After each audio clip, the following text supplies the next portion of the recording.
자, 어쨌든 뭐 이제 여러 가지 지금 편견들이 지금 나왔는데 이런 편견을 좀 다 깨고 병원을 좀 이제 가기로 마음을 이제 먹었는데 그럼에도 또 이게 선택해야 될 것이 여러 개 있지 않습니까? 뭐 가겠다 마음을 먹었으면 이제 다 갈 수 있는 건 아닌 것 같은데 이제 병원을 좀 이제 선택을 해야 될 것 같아요. 어떤 병원을 이제 가야 될지. 근데 이제 병원이라 그러면 저희가 이제 뭐 개인 병원, 뭐 흔히 이제 일반 병원, 그리고 이제 대학병원 안에 있는 그 뭐 정신과 이런 게 이제 있는데 어떤 걸 좀 선택을 하는 게 좋은지. 예. 그렇죠. 근데 이것도 저는 다른 어떤 뇌외과적인 질환과 다르지 않다라고 생각을 하거든요. 네. 우리가 감기에 걸렸다 그래가지고 대학병원 가서 진료를 보지는 않잖아요. 그렇게까지는 잘 안 가죠. 네, 그냥 근처에 그냥 내과나 저 이비인후과. 편도가 불었다 그래서 가지는 않고요. 네. 근데 이제 예를 들어서 감기에 걸렸는데 이게 한 4개월이 지나도 안 나. 아, 그러면 큰 병원? 큰 병원 가야죠. 어. 혹시 다른 걸지도 모르잖아요. 네네. 근데 막상 갔는데 아, 감기입니다 이럴 수도 있고 검사를 했더니 예, 그런 것처럼 우리가 기본적으로 가지고 있는 일상생활에서 느낄 수 있는 여러 정신과적인 증상들, 그게 우울한 거든 불안한 거든 뭐 강박이 있던 공황 증상이 있던 잠을 잘 못 자는 거든 혹은 내 생각이 자꾸 부정적인 방향으로 가는 거든 이런 것들은 기본적으로는 1차 의료기관, 예, 우리 생활 주변에 있는 병원을 잘 찾으셔서 나에게 맞을 법한 병원에 가셔서 진료를 보시는 게 맞을 것 같고요. 이게 방금 말씀하신 1차 병원, 동네 병원을 이제 찾아서 상담을 이제 받았어요. 받았는데 이제 어떤 솔루션을 받고 해결을 받고 오면 좋겠지만 그게 아니라 상처를 받고 돌아오는 경우도 뭐 있다. 이런 얘기를 들었거든요. 예. 그래서 이제 치료를 포기하는 경우도 좀 있다고 들었는데 좀 자신과 맞지 않는 선생님과의 상담이 오히려 좀 악화가 될 수 있을까요?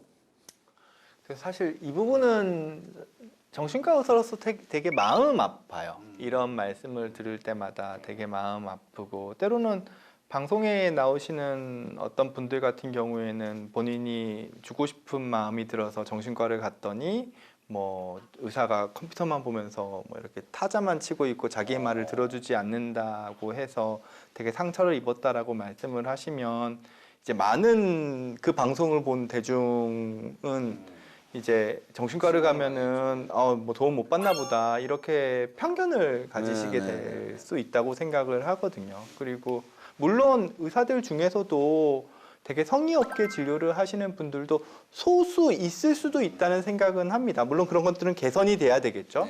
네. 하지만 대부분의 정신과 의사 선생님들은 그래도 뭐 이 방송을 보시는 여러분들의 이야기를 들을 마음의 준비를 일단 하고 있으세요. 또 그렇게 훈련 받으셨다라고 생각을 하고요. 다만 제가 이렇게 정신과를 선택하실 때 그래도 조금 팁을 드린다면 내가 어떤 진료의 스타일을 원하는지는 고민을 좀 하실 필요는 있으세요.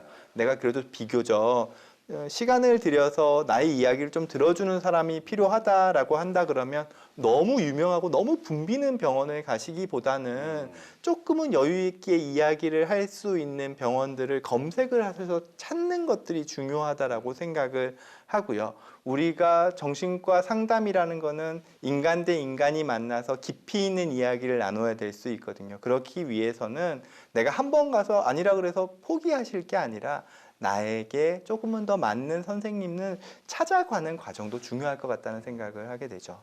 아무래도 이제 그 과의 특성상 예, 정신과는 또 상담을 통해서 어떤 정서적으로 좀 많이 교감을 많이 하다 보니 환자 입장에서 조금은 뭐 그런 얘기가 좀 있을 수는 있지만 뭐 딱 주사 뭐 몇 미리 딱 놓고 처방해서 간호사 선생님이 주사 놓고 뭐 며칠 있다 오세요 이렇게 뭔가 딱딱딱 되는 게 이제 특성상 안 되다 보니까 뭐 그런 상황이 좀 있을 수 있는데 그렇다면은 이제 좀 선생님을 진짜 내가 내 얘기도 말이 좀 통하고 뭐 이런 선생님을 찾는 것도 하나의 방법이 될 수 있다고. 네. 그리고 방금 이제 우리 선생님 말씀해 주셨는데 또 뭐 나한테 좀 맞는 선생님 사실 찾는다라는 게 사실은 좀 말이 좀 질문이 좀 이상하긴 하지만 나한테 좀 맞는 선생님을 찾을 수 있는 그런 방법들이 좀 있을까요? 또 하나의 좀 팁을 드리자면 내가 평소에 어떤 스타일을 좀 편애하는가, 어떤 사람의 스타일을 좀 편애하는가 라는 걸 좀 돌아보는 게 필요할 것 같고요. 그러니까 말하자면 뭐 내가 과묵한 스타일이 편하다. 그냥 내 얘기만 들어주는. 그렇죠. 들어만 주는 사람이 편하다라는 사람이 있을 수가 있고 소소하게 막 농담 주고받으면서 진짜 맞장구 친구처럼 쳐주고. 얘기하는 사람이 있을 수가 있고 지시해 주는 게 편하다.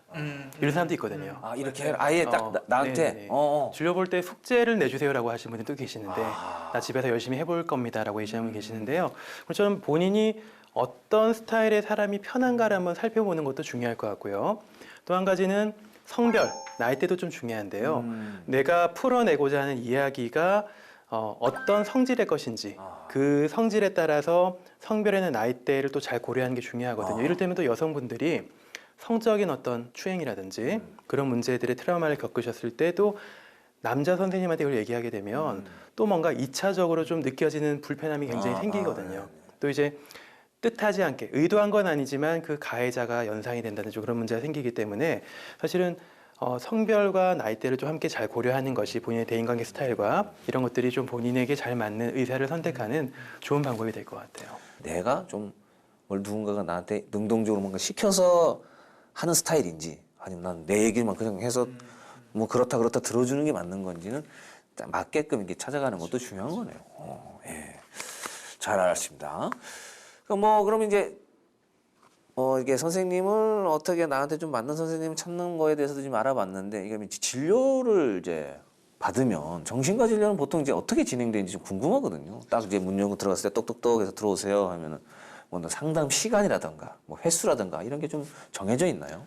처음 갔을 때는 이제 선생님이 좀 시간을 들여서 어떤 상황 때문에 힘드신 건지 지금 제일 필요한 게 어떤 건지 그리고 지금 어떤 상태에 있는지에 대해 가지고 꼼꼼히 체크를 하려고 하는 경향이 있습니다. 그래서 처음 갔을 때는 뭐 짧게는 2, 30분에서 길게 보는 데는 1시간 정도까지도 진료를 보시기도 하거든요. 그래서 어느 정도의 파악이 되면 그 다음부터는 이제 뭐 상담 중심으로 갈 건지 약물을 병행할 건지 혹은 어떤 데는 약물 중심으로만 진료를 보시는 데가 있죠. 병원에 따라서 좀 차이가 있어서 그런 것들을 잘 찾아보고 문의하시고 나에게 맞는 병원에 가시는 게 이런 면에서 되게 중요하다는 또 다시 한 번 더 말씀을 드리게 됩니다. 네.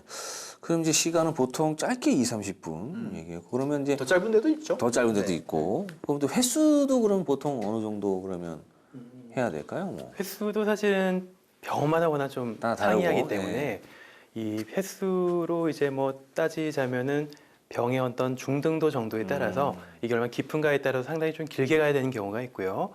굉장히 짧게 그냥 몇 가지 짚어주고 그냥 평가하는 것만으로도 충분하다면 한두 회 정도로 끝나는 경우도 충분히 있습니다. 아, 1회로도 그냥 끝나는 경우도 그런 진료로 끝나는 경우도 있죠. 당신은 괜찮다라는 얘기를 해줄 수 있을 정도가 된다면 충분히 뭐 그런 것들은 가치가 있는 진료니까요. 아, 정말 이 세상이 참 아이러니한 것 같아요. 아이러니하게도 지금 세상은 점점 스마트해지고 점점 그냥 손가락 하나로만 다 할 수 있는 이런 편리한 세상이 됐지만 몸과 마음은 점점 더 뭐 회로, 복잡한 회로처럼 굉장히 미로처럼 복잡해져 가고만 있습니다. 예.